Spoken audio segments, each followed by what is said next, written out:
또 다 나와. 달고기. 신기하지? 우리 예레미야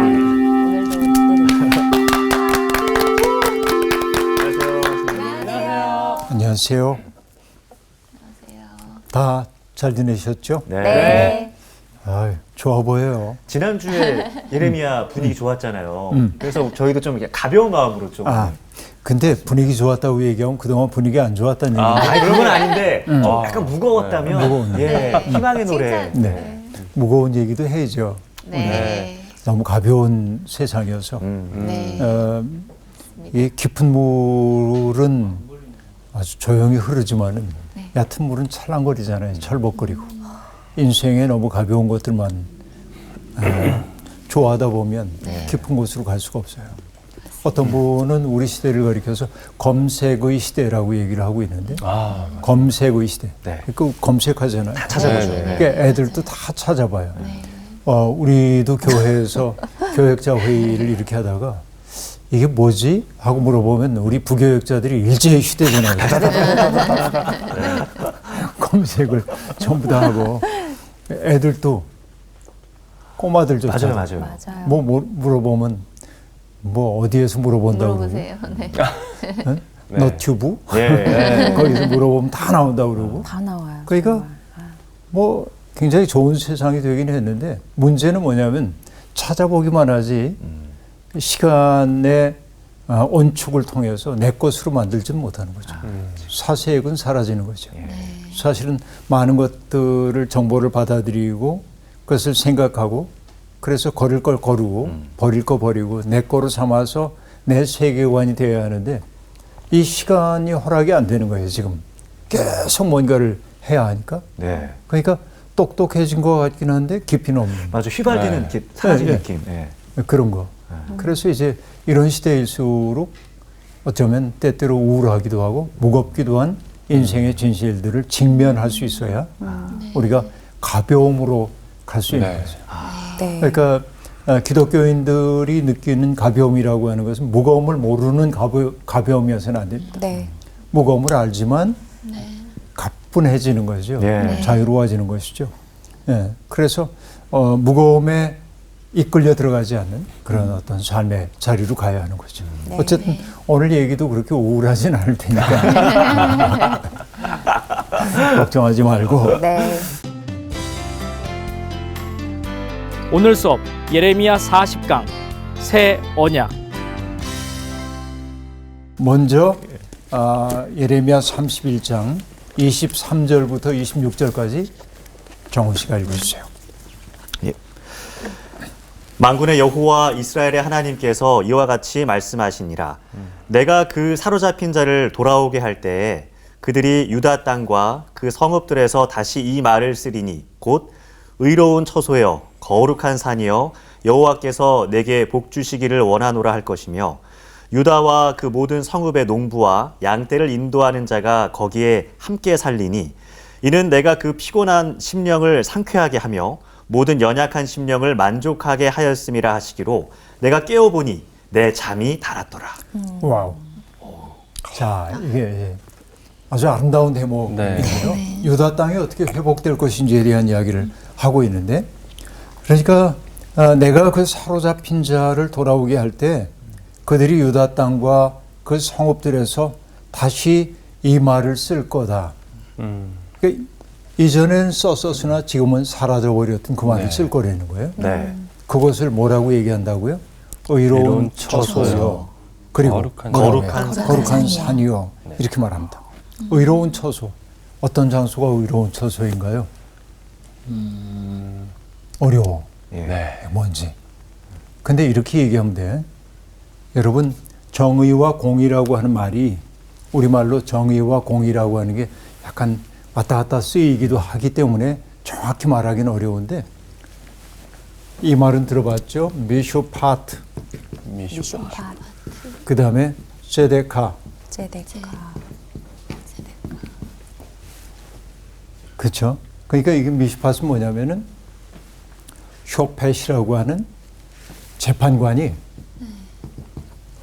법에 따라서 정확하게 판단하는 거. 힘 있는 사람이라고 봐주지도 않고 가난한 사람이라고 해서 봐주지도 않고 아주 객관적으로 판단하는 걸 메슈팟이라고. 이게 살아있어야 돼. 예. 한 사회가 건강하려면. 그런데 너무 냉철하게 메슈팟만 있으면은 어려운 사람들은 계속 어려워. 하나님이 기뻐하시는 건 뭐냐면 어려운 사람들은 조금 좀 격려하는 세상이야. 그게 뭐냐면 세다카예요. 이게 진짜 옳은 거예요. 옳은 삶. 그게 의의 처소라고 하는 것은, 의로운 처소라고 하는 것은 제덱이 머무는 곳. 이런 사랑.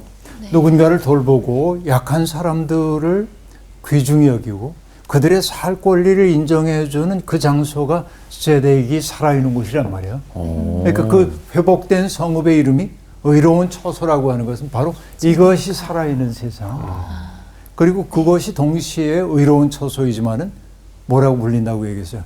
거룩한 산. 산. 거룩한 산. 거룩한. 어떤 산이 거룩한가요? 어렵네. 한라산, 백두산. 거룩한 산은 뭐냐면 하나님이 머무시는 곳. 네. 이게 하나님이 머무시는 곳이에요. 그러니까 여기에 의로운 처소, 거룩한 산이란 말을 바꿔서 제덱이 사는 곳. 다시 얘기하면은 정말 연약한 사람들을 돌봐주려고 하는 마음이 지배하는 땅. 바로 그것이 하나님이 계신 곳이란 말이에요. 그래서 민수기에서도 얘기하거든요. 백성들에게 얘기해요. 동족들을 억울하게 해서 피를 흘리게 하지 말래요. 왜? 너희가 사는 그곳은 내가 사는 곳이기 때문이다. 하나님이 말씀하죠. 바로 그게 거룩한 산이에요. 특정한 장소가 거룩한 게 아니라 하나님이 계신 곳이 거룩한 거예요. 네. 그러니까 이전에는 그 장소가 그렇게 불렸으나 죄로 말미암아 제덱이 사라졌어요. 사람들이 제 이익만 차려요. 그러니까 연약한 사람들은 점점 어려워지는 세상이었어요. 그러니까 하나님이 거기에 머무실 수가 없는 곳이었어요. 회복된 나라는 바로 이게 회복돼서 그 용어를 다시 사용할 수 있게 된다는 겁니다. 그 땅이 얼마나 좋은지 사람들이 이주하여 그곳에 살게 되고요. 네. 농부들도 농촌에 모여 살고요. 목자들도 가축들을 몰고 다닐 것이라고 그렇게 얘기하고 있습니다. 이게 이제 24절 얘기잖아요. 네. 그러니까 정말 많은 사람들이 거기에 그렇게 살고 연약한 심령을 만족하게 할 거다라고 얘기합니다. 네. 이게 이제 행복의 이미지입니다. 여러분, 이탈리아라는 나라에 시에나라고 하는 도시가 있습니다. 네. 시에나라고 하는 도시는 참 아름다운 곳, 중세를 떠올리게 하는 도시인데 제가 이탈리아 시에나에 갔을 때 거기에 이제 광장 가운데 campo 광장이라는 옛날 도시에는 다 광장이 있잖아요. 네. 네. 예배당이 있고 시청사 건물이 있고 이게 이제 유럽의 도시 형성되는 거죠. 광장을 중심으로 시청사가 있고 교회가 있고 이게 중심이잖아요. campo 광장. 거기에 옛날에 공전으로 쓰였던 포블리코 공전이라는 데가 있어요. 정치의 전당이죠. 네. 제가 그것을 찾았던 이유는 13세기, 14세기에 활동했던 암브로조 로렌체티라는 사람이 그 시청사 건물에 공전에 그렸던 벽화를 보고 싶어가지고 간 적이 있습니다. 그 벽화의 제목이 뭐냐면 좋은 정부, 나쁜 정부를 그려요. 한쪽엔 좋은 정부를 그리고 한쪽엔 나쁜 정부를 그려요. 근데 좋은 정부는 그대로 유지가 되어 있는데 나쁜 정부 쪽은 많이 훼손됐어요. 보기 싫었나 봐요. 좋은 정부를 보여주는 그림은 통치자가 앉아 있잖아요. 옛날로 얘기하면 왕이겠죠. 왕. 그 왕의 머리 위에 세 인물이 앉아 있습니다. 그 인물의 이름은 각각 뭐냐면 믿음, 소망, 사랑입니다. 그러니까 믿음, 소망, 사랑이라는 게 이 통치자의 머릿속에 있어야 되는 거예요. 그리고 그 옆으로 6인물이 등장하고 있는데 그 6인물은 통치자가 가져야만 하는 덕성을 얘기해줘요. 그 덕성이 뭐냐? 정의, 용기, 절제, 지혜, 관대, 평화. 이 6가지가 있어야 좋은 정부가 된다는 거예요. 네. 근데 그 좋은 정부가 만들어내고 있는 세상을 아주 그 벽면에 아름답게 그려놓고 있습니다. 뭐냐면 도시에서는 사람들이 활발하게 교역을 하고 있고요. 그리고 직인들은 노동을 즐겁게 합니다. 표정들이 즐거워요. 그리고 악기를 손에 든 여인들이 연주를 하고 있고 여인들은 거리에서 춤을 춥니다. 농촌 지역은요, 올리브 나무를 재배하기도 하고 사람들이 가축들을 끌고 다니기도 하고요. 그리고 수확물을 거두어 가지고 즐겁게 저장하는 모습이 등장합니다. 좋은 정부가 하고 있는 일이죠. 믿음, 소망, 사랑 이걸 근거로 해가지고.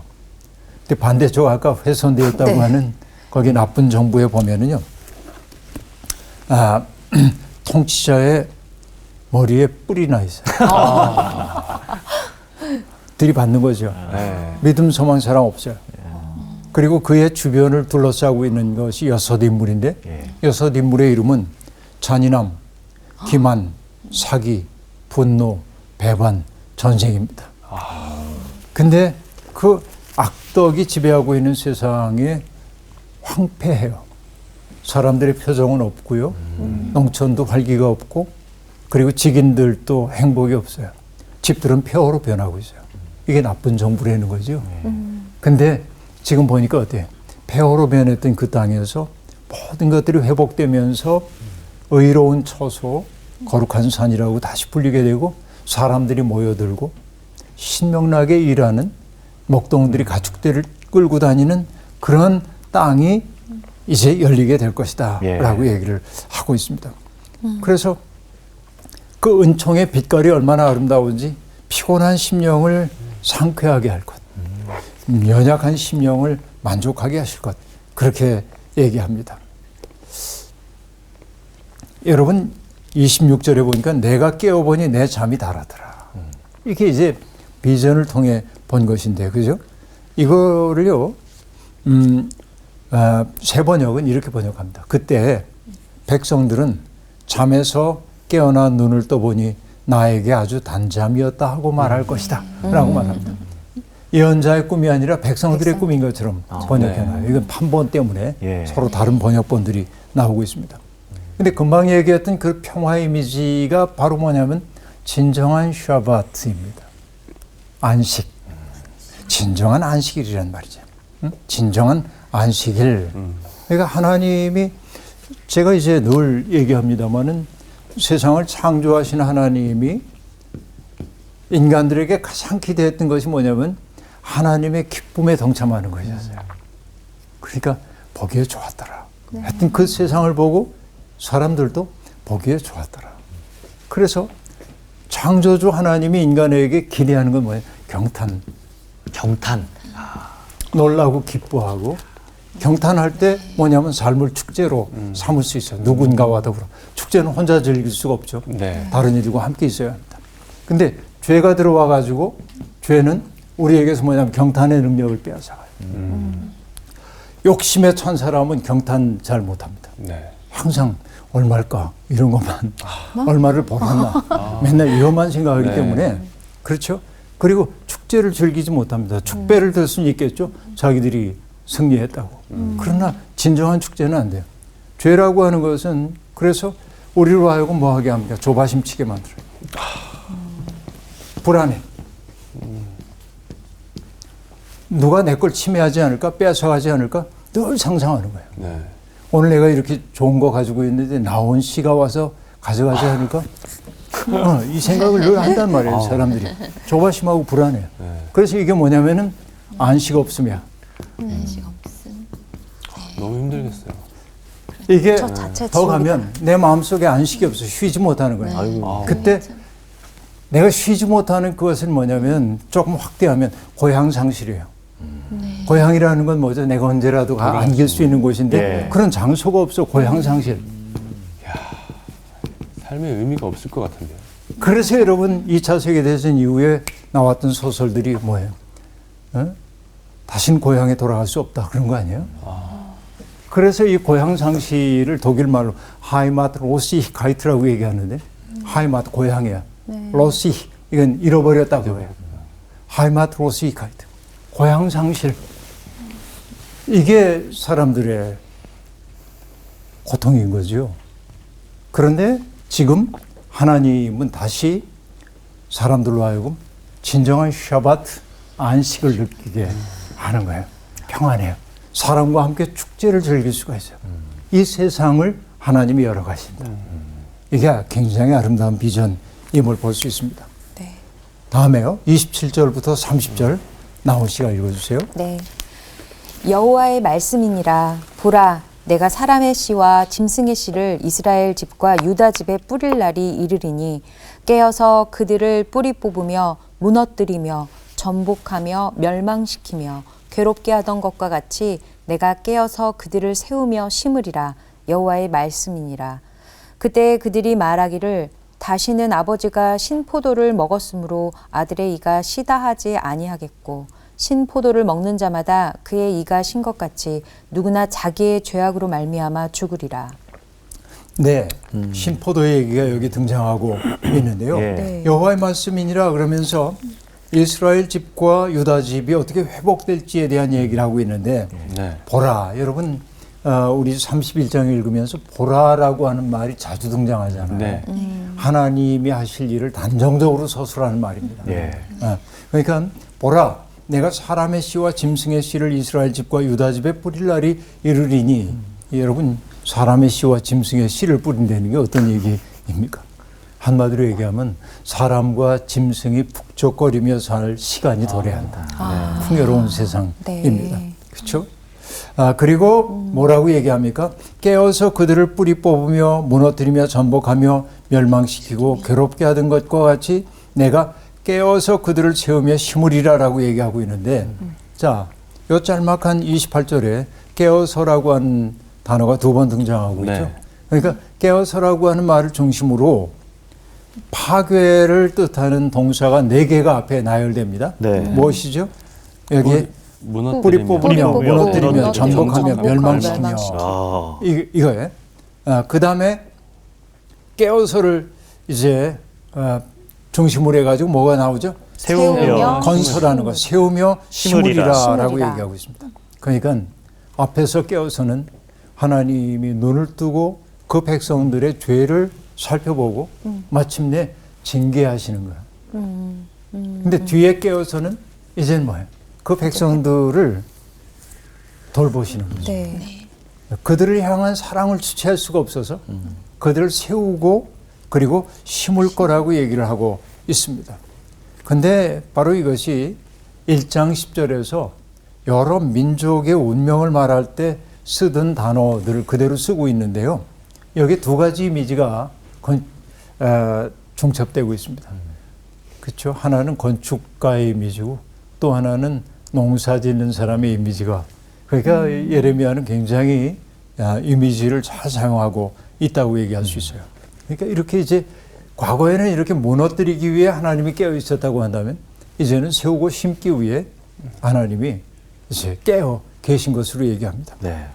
그리고 이제 그 다음에 굉장히 이 예레미야서에서 중요한 대목인데 여러분 여기 꼭 기억을 해둬야 하는 말인데요. 예. 네. 29절에 보면 그때에 그들이 말하기를 다시는 아버지가 신포도를 먹었으므로 아들들의 이가 시다하지 아니하겠고 신포도를 먹는 자마다 그의 이가 신 것 같이 누구나 자기의 죄악으로 말미암아 죽으리라 이렇게 말합니다. 과거는 어떠냐면 아버지의 잘못의 결과 자식까지도 네. 어려움을 겪게 된다 하는 얘기였습니다. 그게 뭐예요? 아버지가 신포도를 먹으면 아들의 이가 시린 거죠. 우리 정치로 얘기하면 연좌제 같은 거라고도 얘기할 수 있어요. 성서의 윤리는 공동체적 윤리거든요. 우리 윤리였단 말이에요. 네. 그런데 예레미야가 처음으로 뭐라고 말하냐면 공동체적 책임도 있지만은 자기의 죄를 심각하게 생각해야 된다는 거예요. 네? 아버지가 신포도를 먹었기 때문에 내 이가 시려진다고 하면은 늘 핑계거리가 있어요. 내가 오늘 고통받는 것은 저분 때문이야. 이렇게 말하잖아요. 그런데 예레미야는 이제 뭐라고 얘기하냐면 결국 그런 요소도 있지만은 그 삶을 거절할 수 있는 건 너인데, 그렇죠? 그렇게 그 어둠에 이끌려가지 않을 수 있는 것은 바로 너인데 하나님이 그럴 가능성도 줬는데 언제나 누구 때문이야라고 얘기하며 자기의 삶을 돌이키지 않는 거 이거 더 이상 용납 안 된다. 그래요. 우리들도 우리의 삶을 제약하고 있는 굉장히 많은 어려움들이 있어요. 예. 가끔 원망하고 싶어요. 네. 그 옛말에 그런 거 있잖아요. 잘 되면 자기 덕분, 네. 못 되면 조상 탓. 누구 탓하잖아요. 이걸 너무 잘 아는 거예요, 예레미야가. 그래서 지금 하는 얘기가 뭐냐면 새로운 시대는 신 포도를 먹는 자는 그의 이가 신 것 같이 누구나 자기 죄악으로 말미암아 죽으리라. 이 얘기 속에 담겨 있는 건 뭐냐면 자기 책임적으로 살아라. 책임적 자아가 되어라. 네.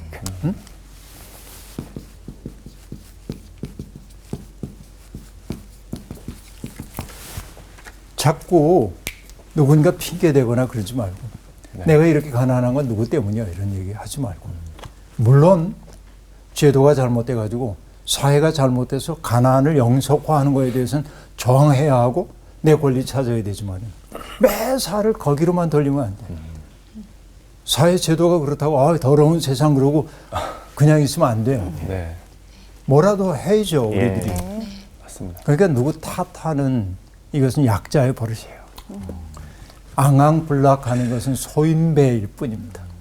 책만이라도 여러분 뭐 옛날에 전우익 선생님이라고 경북 봉화에 계시던 농사꾼 할아버지가 계신데 그분이 썼던 책에 어떤 얘기가 나오냐면 개도 주인을 닮는데 그래서 낯선 사람 지나가면은 앙앙앙앙 하고 짖는 녀석도 있는가 하면 지나가나 보다. 점잖게 바라보는 개도 있다는 거예요. 네. 사람이 그래서 똑같은 현실을 봐도 반응이 달라요. 네, 맞아요. 근데 앙앙불락하는 거야. 자꾸 이제 뭐 불평 불만 터뜨리고 항상 뭐 꼬투리 잡고 이러는 건 소인배의 특색인데 우린 그러면 안 되고 그렇죠? 그래 세상 잘못돼서 그럼 바꿔야지. 그러나 나는 거기에 빨려 들어가지는 않을 거야. 내가 내 책임져야지. 이 자세 말이죠. 이게 바로 신포도를 먹은 사람이 자기 이가 신 것처럼 자기 책임을 져야 한다는 말의 의미입니다. 그리고 나서 이제 새로운 날 얘기가 등장하는데요. 31절부터 34절 이루아씨. 여호와의 말씀이니라 보라 날이 이르리니 내가 이스라엘 집과 유다 집에 새 언약을 맺으리라.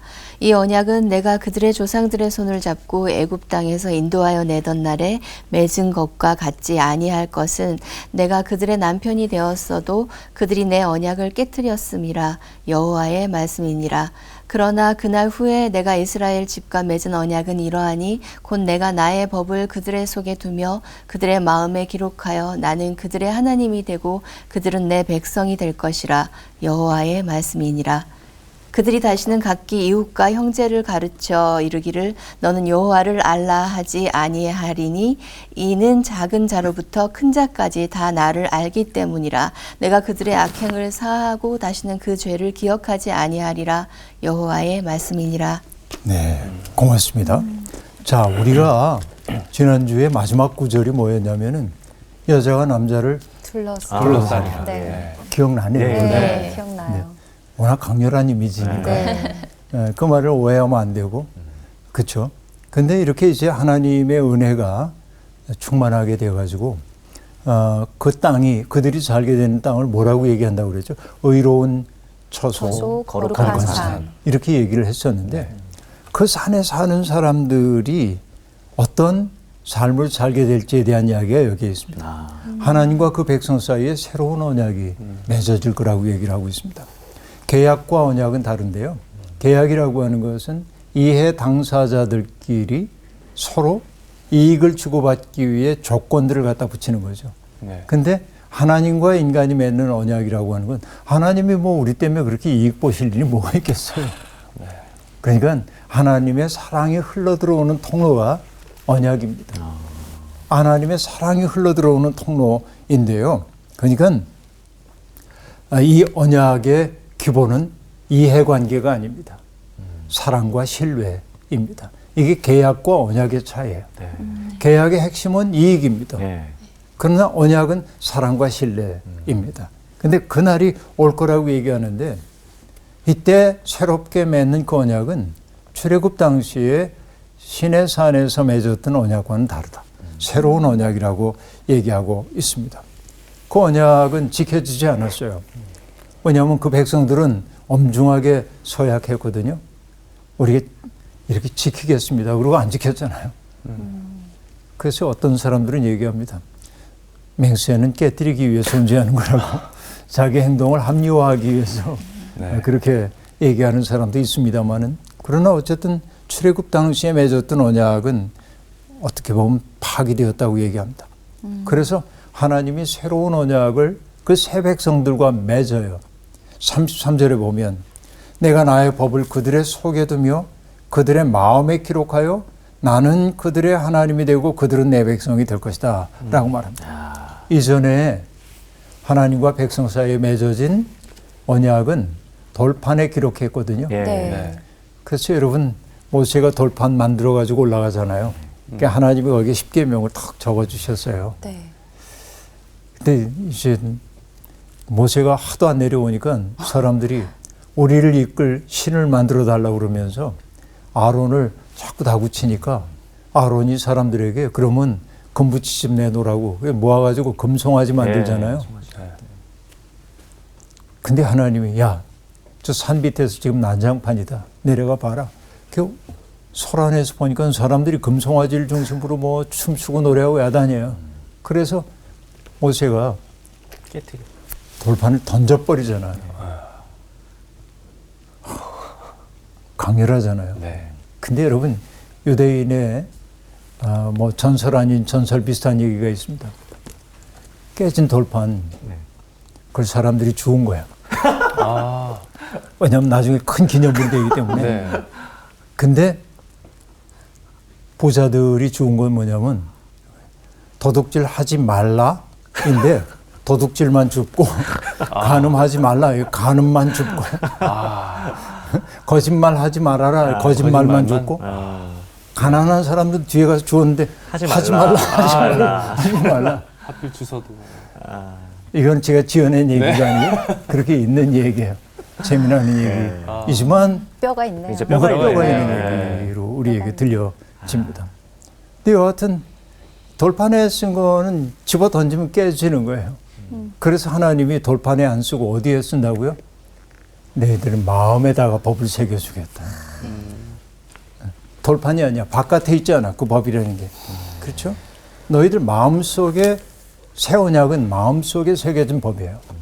그래서 여러분 우리가 공부하는 책은 아니지만 에스겔서에 보면은 에스겔서 36장에 정말 아름다운 말이 나옵니다. 또 새 영을 너희 속에 두고 새 마음을 너희에게 주되 너희 육신에서 굳은 마음을 제거하고 부드러운 마음을 줄 것이며 자 너희의 마음에서 굳은 마음을 제거하고 여기 부드러운 마음이라고 얘기하고 있는데 이 부드러운 마음은 새살과 같은 마음이에요. 네. 어린아이들 그런 마음을 이미지가 너무 아름다운 거예요. 그러니까 너희 육신에서 굳은 마음을 제거하고 부드러운 마음을 줄 것이고 그 다음에 이렇게 얘기합니다. 또 내 영을 너희 속에 두어 너희로 내 율례를 행하게 하리니 너희가 내 규례를 지켜 행할지라 라고 말합니다. 그러니까 영을 너희 속에 둔다라고 얘기하고 있어요. 이게 이제 예언자들이 보고 있는 것입니다. 그럼 여러분 한번 생각해 봅시다.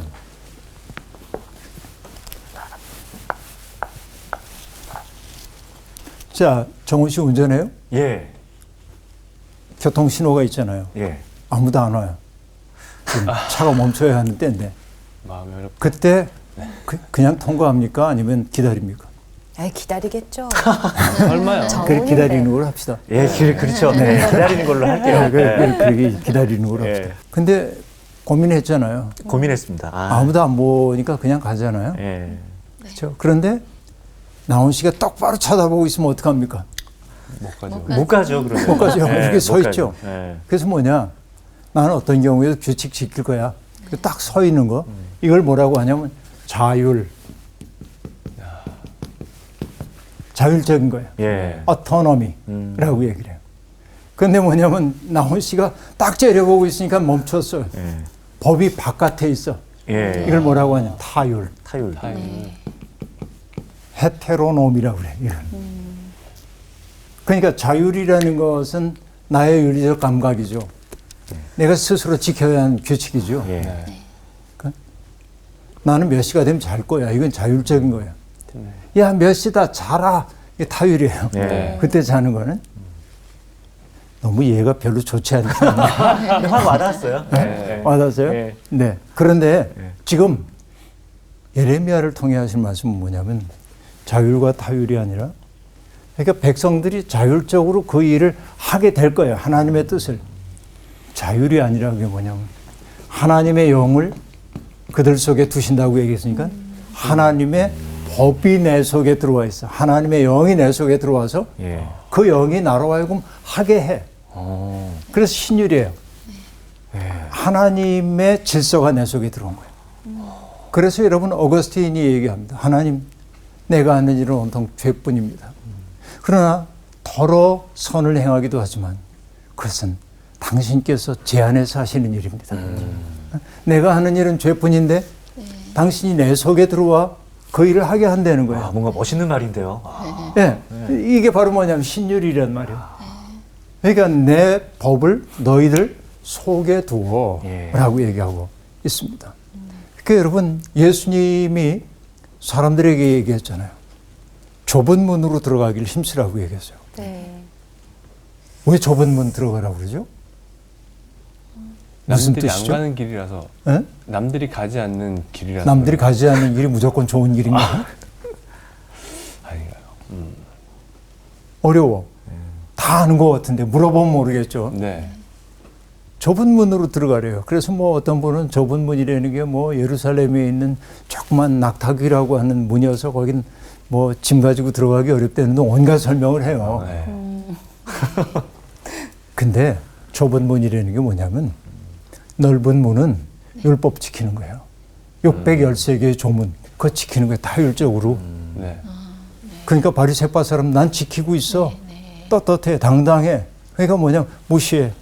저 세리 죄 짓고 이게 넓은 문으로 가는 거예요. 그 많은 사람들이 그 길로 가. 그러나 그 결과는 결국은 멸망입니다. 근데 좁은 문으로 들어간다고 하는 것은 뭐냐면 그 외적 법을 따르는 것이 아니고 나의 내면의 변화, 내적 변화야. 나의 존재 자체가 바뀌는 거예요. 그냥 하나님의 뜻을 행하는 까닭이 하나님이 벌 줄까 봐 무서워서 혹은 하나님이 복 주시라고 하는 거 아니에요. 그냥 그렇게 하는 게 좋아서 하는 거예요. 이게 변화된 마음이에요. 그러니까 너무나 많은 사람들이 신앙생활을 하는 까닭을 둘 가운데 하나인 경우가 있어요. 벌 받을까 봐. 주일 지키고 11조 하고 하는 것들을 띄어먹었다가 미칠까 봐 하나님 노하셔서 무서워. 그 하나님이.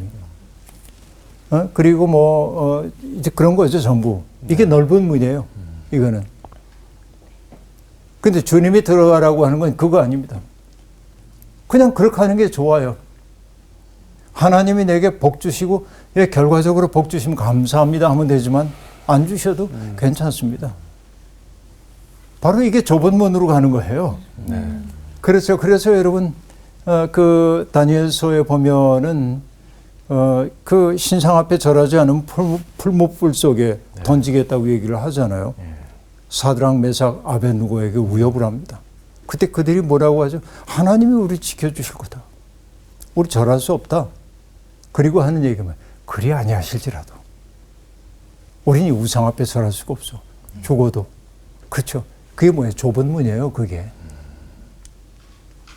그러니까 지금 이 얘기나 마찬가지예요. 신율. 하나님의 법이 내 속에 들어와서 그 일을 행하는 거야. 그래서 이렇게 찬양하는 사람도 마찬가지입니다. 내 속에 기쁨이 있어야 나오는 거죠. 내 속에 진정한 마음이.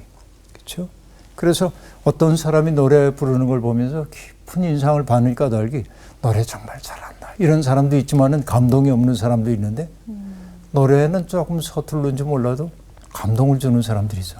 뭐 때문에 그럽니까? 진심이 느껴지기 때문에 그래요. 마음에서 나오기 때문에. 연기도 그런 거잖아요. 연기 정말 잘한다라고 하는 거는 그냥 그 인물이 되어버린 거 아니에요?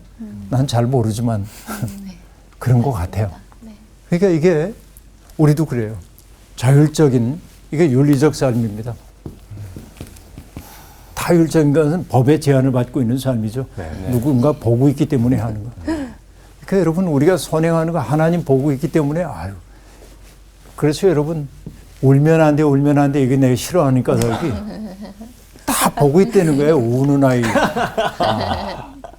선물 주고 안 줄 사람은 고르기 위해 이게 타율적인 거예요. 아이를 왜 그렇게 만들어? 왜 산타크로스를 째째하게 만들어? 왜 하나님을 째째하게 만들어요? 그런 분 아닌데. 네. 이거 하나님의 뜻대로 사는 게 정말 좋아. 그 하나님의 법을 너희 속에 두겠다고 지금 얘기를 하고 있잖아요. 이게 그죠? 네. 참 이게 소중한 얘기입니다. 그러면 이렇게 하나님의 말씀이 우리의 내면 속에 기록되게 될 때 어떤 변화가 일어납니까? 이웃과 형제들에게 더 이상 너는 여호와를 알라 그러지 않을 거라는 거예요. 왜? 다 알아요. 얘기 안 해도 마음속에 새겨져 있는데 작은 자부터 큰 자까지 다 여호와를 알기 때문이래요. 그리고 하나님이 약속하십니다. 그들의 악행을 사하고 다시는 기억하지 않으리라 라고 얘기를 하고 있습니다.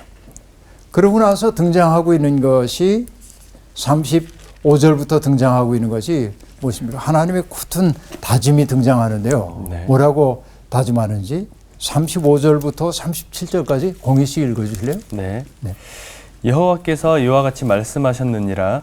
그는 해를 낮의 빛으로 주셨고 달과 별들을 밤의 빛으로 정하였고 바다를 뒤흔들어 그 파도로 소리치게 하나니 그의 이름은 만군의 여호와니라. 이 법도가 내 앞에서 패할진대 이스라엘 자손도 내 앞에서 끊어져 영원히 나라가 되지 못하리라. 여호와의 말씀이니라. 여호와께서 이와 같이 말씀하시니라. 위에 있는 하늘을 측량할 수 있으며 밑에 있는 땅의 기초를 탐지할 수 있다면 내가 이스라엘 자손이 행한 모든 일로 말미암아 그들을 다 버리리라. 여호와의 말씀이니라. 자, 어떤 얘기냐면 해와 달과 별을 만들어 시간의 질서를 만드시고 바다가 운행하게 하신 그 하나님이 그 하나님을 왜 여기에 떠올리냐면 이게 변할 수 있다고 한다면 이 자연의 질서가 변할 수 있다고 한다면 내 백성을 향한 나의 사랑도 변할 수 있을 거야 라고 하는 얘기입니다. 그럼 그 얘기 속엔 역설적 진실이 들어있죠. 네. 이게 변화될 리가 없어요. 이 창조주 하나님의 그 섭리가 변화될 수 없는 것처럼 내 백성들을 사랑하려고 하는 나의 마음도 변할 수가 없다. 그렇죠? 이 세상을 이렇게 변화시키는 거, 세상의 질서를 무너뜨리는 게 불가능한 것처럼 당신의 백성을 버릴 수 없다는 사실을 하나님은 확약하고 있고 그래서 하나님의 약속은 폐기될 수 없다고 얘기하고 있고 마지막에 나오는 얘기는 그 후에 다시 세워질 도성에 대한 얘기를 하고 있고 예루살렘이 주님의 것으로 재건되고 하나넬 망대에서부터 모퉁이까지 이르게 될 거고 그래서 정말 이전에 보정하고 더러워졌던 장소까지도 거룩한 곳으로 바뀌게 될 거다. 이건 뭐예요? 그 주도권을 늘 하나님이 쥐고 있는 것이죠. 그래서 하나님이 다시금 약속하십니다. 다시는 뽑거나 전복시키지 않을 거라고 말합니다. 여러분 이게 가없는 하나님의 사랑인 거죠. 우리의 삶이 지금은 뿌리 뽑힌 삶처럼 느낄 수도 있습니다. 우리의 삶이 무너진 삶처럼 보일 수도 있습니다. 그러나 잊지 마십시오. 하나님은 우리를 버린 적이 없다는 거. 결국은 이 시련의 시간 지나고 나면 하나님이 우리에게 열어 보여주실 세계는 아름다운 삶이라는 거. 그게 하나님의 꿈이라는 거. 절대로 망각하지 말고 불신 속에 머물지 말고 하나님의 법이 내 속에 새겨져 그 하나님의 뜻대로 사는 것이 우리의 기쁨이 되기를 바랍니다. 오늘 수업 마치게요. 네. 고맙습니다. 감사합니다.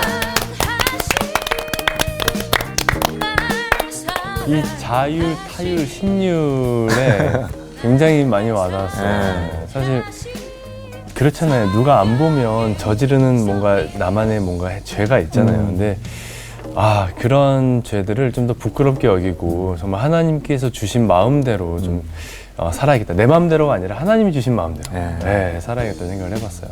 그러니까 그 자유를 사실 막 흔들리기도 하잖아요. 내가 열심히 왔다 해보겠다 하지만 이렇게 흔들리기도 하고 그런데 신율은 정말 하나님의 언약이 들어오면 내가 좀 평소에는 좀 엉성하고 빈틈 많아도 그 하나님의 어떤 언약이 나를 되게 용기 있는 사람으로 이렇게 만들어주기도 하는 것 같아요. 맞아요. 네, 그 맞아요. 하나님의 언약. 또 사율은 싫잖아요. 누가 이래라 저래라 하는 게 너무 맞아요. 네. 그럼 우리 신율의 삶을 살러 갈까요? 하나님께서 네. 주신 마음으로 네. 한번 살아보죠. 맞습니다. 네, 좋습니다.